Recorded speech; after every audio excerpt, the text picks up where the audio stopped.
안녕하세요. 메디TV에서 현지조사에 대한 강의를 맡게 된 순메디텍 교육부 이미순 실장입니다. 현지조사는 알고 접근하느냐, 모르고 접근하느냐에 따라서 결과가 많이 달라지기 때문에 우선 정확한 개념을 이해하고 접근하는 것이 매우 중요합니다. 이번 시간에는 현지조사에 대한 개념에 대해서 설명을 드리도록 하겠습니다. 현지조사는 일단 가장 중요한 게 사실관계 여부입니다. 그래서 내가 한 행위가 실제로 실시했느냐 안 했느냐가 가장 중요하고요. 두 번째로는 의료법, 건강보험법, 약사법 등 관련 법령에 준해서 요양급여 행위를 했느냐, 그리고 하위법인 관련 고시나 행정 해석에 의해서 제대로 된 행위를 실시했느냐가 가장 큰 문제입니다.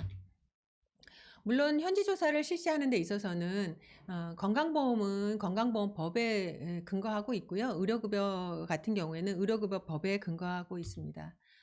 우선 가장 먼저 병원에서 현지조사를 받게 되면 왜 나야? 이렇게 생각을 합니다. 그렇지만 현지조사 같은 경우에는 그냥 나오는 일은 거의 없다고 보시면 됩니다. 대부분 랜덤으로 나온다고 그렇게 설명은 하지만 그런 일은 거의 없다고 보시면 됩니다. 그래서 어떤 인지 과정을 통해서 타겟팅해서 현지조사를 나오기 때문에 그냥 나오는 일은 없다라고 생각을 하고 내가 무엇을 잘못했는지를 빨리 생각해 보는 것이 가장 중요합니다. 그래서 건강보험 심사평가원에서는 심사하는 과정에서 어떤 부당이 확인되고 부당하다고 의심되는 기관들에 대해서 방문 심사를 한다거나 보완 자료 요청을 한다거나 그런 과정을 통해서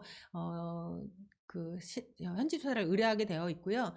건강보험 재정 지킴 신고센터를 운영을 하고 있는데 거기에 환자나 민원인이 신고를 했을 때 내가 받은 서비스가 이게 아닌 것 같은데 비용을 이렇게 냈어 라고 신고를 했을 때 그런 것들을 확인하는 과정에서 부당하다고 확인이 되면 현지조사를 또 의뢰하게 되어 있습니다.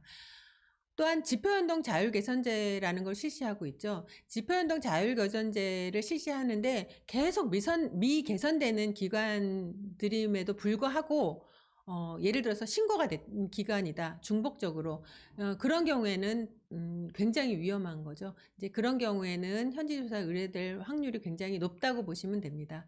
그리고 건강보험공단에서는 수진 내역 통보라는 것을 보내고 있습니다. 그래서 수진 내역 통보에서 회수된 내용 중에 어떤 부당이 확인되는 경우에는 현지조사를 의뢰하게 되어 있고요. 요즘 굉장히 많이 늘고 있는 내부자 공익 신고입니다. 그래서 내부자 공익 신고 같은 경우에는 포상금 제도도 또 운영하고 있기 때문에 신고가 굉장히 많이 발생을 하는 걸로 알고 있습니다. 예를 들면 좋은 관계를 유지하다가 서로 마음에 맞지 않는다던가 그래서 어떤 증빙 자료를 가지고 내부 신고를 하는 경우가 굉장히 많기 때문에 이런 것도 주의를 하셔야 됩니다. 또 복지부에서 의뢰되는 경우도 있는데 사회적으로 문제가 되는 경우는 반드시 이제 현지조사를 실시하게 되고 있습니다. 예를 들면 주사기를 재사용해서 감염의 문제가 발생을 한다거나 모텔 병원을 운영을 해서 어떤 의료 질서를 문란하게 한다거나 이런 것들은 반드시 실사를 의뢰해서 그 기관들에 대한 부당 내용을 확인하고 있습니다. 이런 과정을 거쳐서 대상이 선정이 되면 물론 의뢰된 순서대로 조사를 나가긴 하지만 만약에 어떤 증거인멸의 우려가 있다던가 아니면은 뭐 소멸시효가 완료되는 시점이 있다던가 이런 경우에는 좀 빠른 시일 안에 그 대상으로 선정이 되는 경우도 있습니다. 대부분 예전에는 그래서 조사를 실시할 때 현장 조사를 많이 했었습니다. 현장 조사는 의원 같은 경우에는 3일, 병원 같은 경우에는 5일, 종합병원 같은 경우에는 한 10일의 일자를 두고 현장에 나와서 직접 방문해서 실시를 하는데 물론 문제가 있는 경우에는 조사 대상 기간을 연장해서 더 실시하기도 하지만 대부분은 그 기간 안에 마무리를 짓고 현장 방문해서 하고 있습니다. 그런데 최근에 코로나나 이런 걸로 인해서 비대면이 활성화되면서 서면 조사도 최근에 많이 늘어나고 있는 걸로 알고 있습니다. 그래서 사람이 방문하지 않았다 하더라도 보건복지부 장관의 명령서가 온 경우라면 이게 현지 조사구나라고 인지를 하셔야 할 것 같습니다. 이렇게 조사가 끝나고 나면 정산의 과정을 거칩니다. 그래서 이 정산은 건별로 부당 금액을 다 집계해서 부당 금액이 얼마이고 행정처분에 이르는 게 어느 정도 되는지를 다 산출 과정을 거쳐서 요양기관에게 통보를 합니다. 그래서 귀 요양기관에는 부당 금액이 얼마고 업무정지 처분이 며칠이고 금전대체가 가능한 범위는 어디고 이런 것들에 대해서 통보를 보내게 됩니다. 만약에 이렇게 통보를 받았을 때 나는 너무 억울해 라고 생각을 한다면 정확한 근거 자료를 제시하면서 이 이의를 제기를 할 수는 있습니다.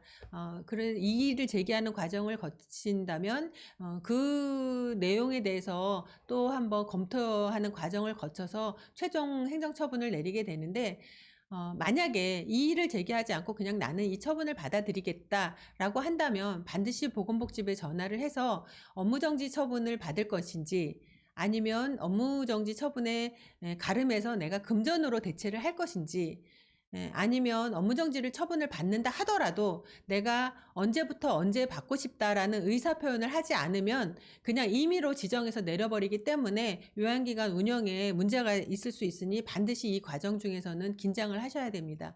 이 조사를 끝나고 이 행정처분이 내려오는 때까지는 기간이 한 1년에서 한 1년 반 정도의 기간이 소요된다고 보시면 됩니다.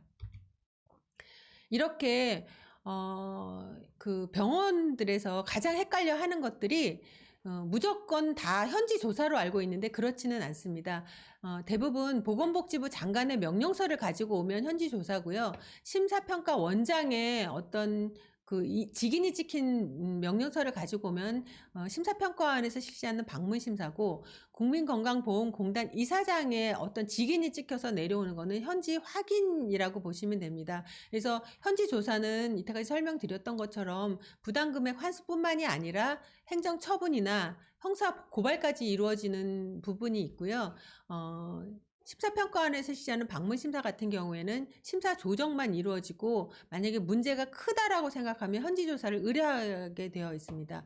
그 건보공단에서 실시하는 현지 확인도 마찬가지로 부당금액 환수만 이루어지는데 금액이 크거나 문제가 심각하다고 생각하면 현지 조사를 의뢰하도록 되어 있습니다. 예전에 한 병원에서 이런 사례가 있었습니다. 공단에서 왔다 갔다는 거예요. 공단에서 왔다 간 후에 분명히 환수를 한다고 했는데 환수가 안 이루어져서 아싸 공단에서 이 부분에 대해서 잊어버렸다. 우리 병원은 아마도 빠뜨리고 환수를 했나 보다 라고 생각을 하고 굉장히 기분 좋게 있었는데 한 1년 반쯤 있다가 현지 조사가 나온 거예요. 이렇게 만약에 심평원이나 건보공단에서 나와서 문제가 있다고 지적을 했음에도 불구하고 환수가 이루어지지 않는 경우에는 현지 조사 의뢰할 확률이 거의 100%라고 보시면 됩니다. 그래서 환수가 이루어지지 않은 경우에는 반드시 왜 환수가 이루어지지 않았으며 내가 잘못한 것이 무엇인가를 반드시 확인하는 과정을 거치시는 것이 중요합니다.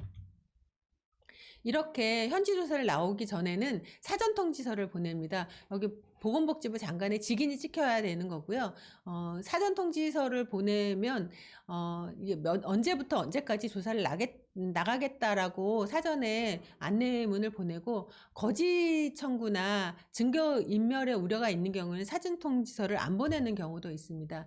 이렇게 조사 명령서를 보고 보건복지부 장관의 직인이 찍혀 있으면 이거는 현지 조사를 내가 지금 받고 있는 거구나 라고 생각을 하시면 되고 관계 서류 제출 요구서도 이렇게 있기 때문에 이거에 의해서 제출을 해달라고 하는 항목들에 대해서 제출을 하시면 됩니다.